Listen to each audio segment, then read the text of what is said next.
ಹಾಗಿದ್ರೆ ಒಂದವನ ಪರಿಚಯವನ್ನ ಕೇಳಬೇಕಲ್ಲ. ಈ ರಣಕ್ಷೇತ್ರದ ನೀತಿಗೊಪ್ಪುವ ಹಾಗೆ ಕೇಳ್ತೇನಂತೆ. ಅಯ್ಯ, ಒಂದಂತಹ ನೀನು ಯಾರ ಕುಮಾರ? ನನ್ನ ಪರಿಚಯವನ್ನು ಕೇಳ್ತಾ ಇದ್ದೀಯಲ್ಲ, ನೀನ್ ಯಾರು?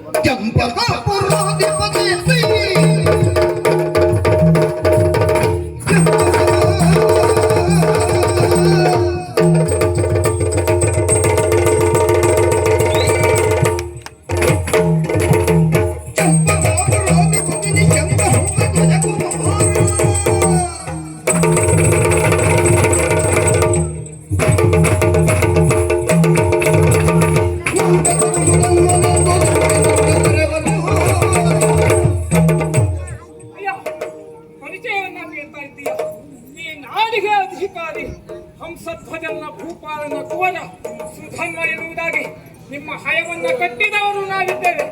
ನೀನ್ಯಾರು ಎನ್ನುವುದಾಗಿ ಜಲಜ ಮಿತ್ರ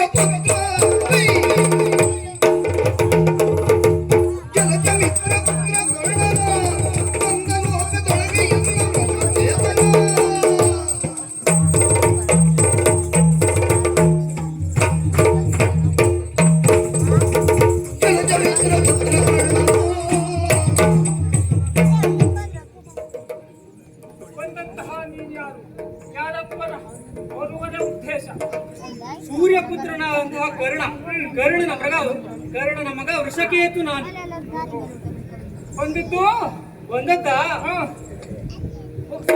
ಪಾಂಡವರು ಪೂಜಿಸಿ ಬಿಟ್ಟಂತಹ ಅಶ್ವಮೇಧದ ಯಾಗದ ಕುದುರೆಯನ್ನು ನೀವು ಕಟ್ಟಿದ್ದೀರಿ. ಅದಕ್ಕೆ ಸ್ವತಃ ಸೇನಾಧಿಪತ್ಯವನ್ನು ವಹಿಸಿಕೊಂಡು ಬಂದಂತಹವರು ಯಾರು ಗೊತ್ತಾ ನಿನ್ಗೆ? ಮೂರು ಲೋಕದ ಗಂಡ ಪಾರ್ಥ. ಅವರೆದುರು ನಿಂತು ಸೆಣಸಾಡುವಂತಹ ಶಕ್ತಿ ನಿನಗಿದೆ. ಶಕ್ತಿ ಇದೆಯೋ ಇಲ್ಲವೆನ್ನುವಂಥದ್ದು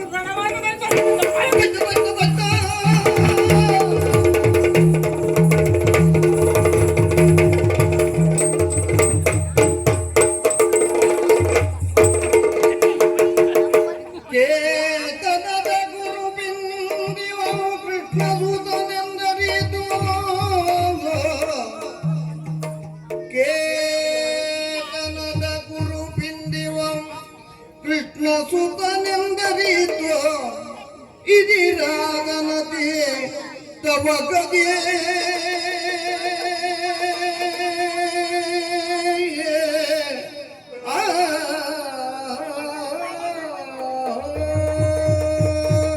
ರಣಕ್ಷೇತ್ರದಲ್ಲಿ ಒಮ್ಮೆ ದಿಟ್ಟಿಸಿ ನೋಡಿದಾಗ ಒಂದವ ಯಾರು ಎನ್ನುವುದಾಗಿ ನೋಡಿದರೆ ನಮ್ಮ ದೇವರ ಮಗನ ಹಾಗೆ ತೋರ್ತಾ ಇದ್ದಾನೆ. ಹಾಗಾಗಿ ಬಂದಂತಹ ಅವನಲ್ಲಿ ಮಾತಾಡಬೇಕಲ್ಲ.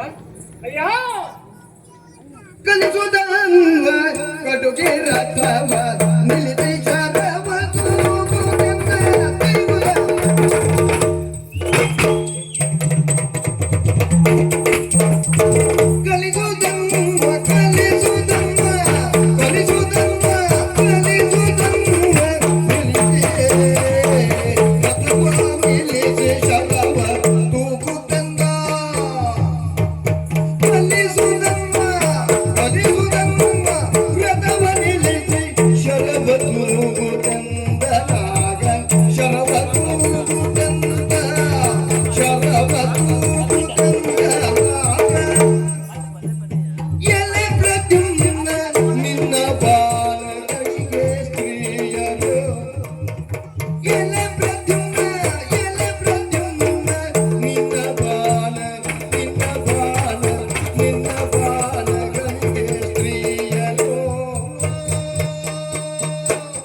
ನೀನು ಬಂದಿದ್ದೀಯಲ್ಲ, ನಿನ್ನ ಯುದ್ಧ ಈ ರಣಕ್ಷೇತ್ರದಲ್ಲಿ ನಿನಗೆ ಬಾಣ ಸಲ್ಲದಯ್ಯ.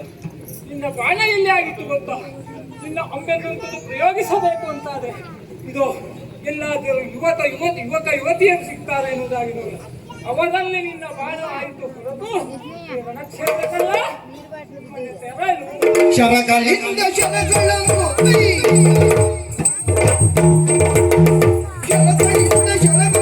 ದೊರೆಯುವುದೆಂಬ ನೆಲವನ್ನು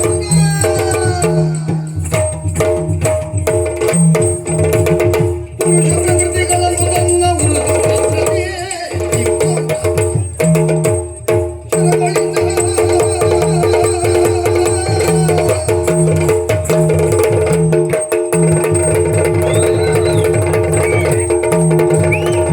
ಶರಗಳಿಂದ ಶರಗಳನ್ನು ತರಿಯುವುದೆಂಬ ನೆಲವನ್ನು ಪುರುಷ ಪ್ರಕೃತಿಗಳನ್ನು ತನ್ನ ಉರುಳೇ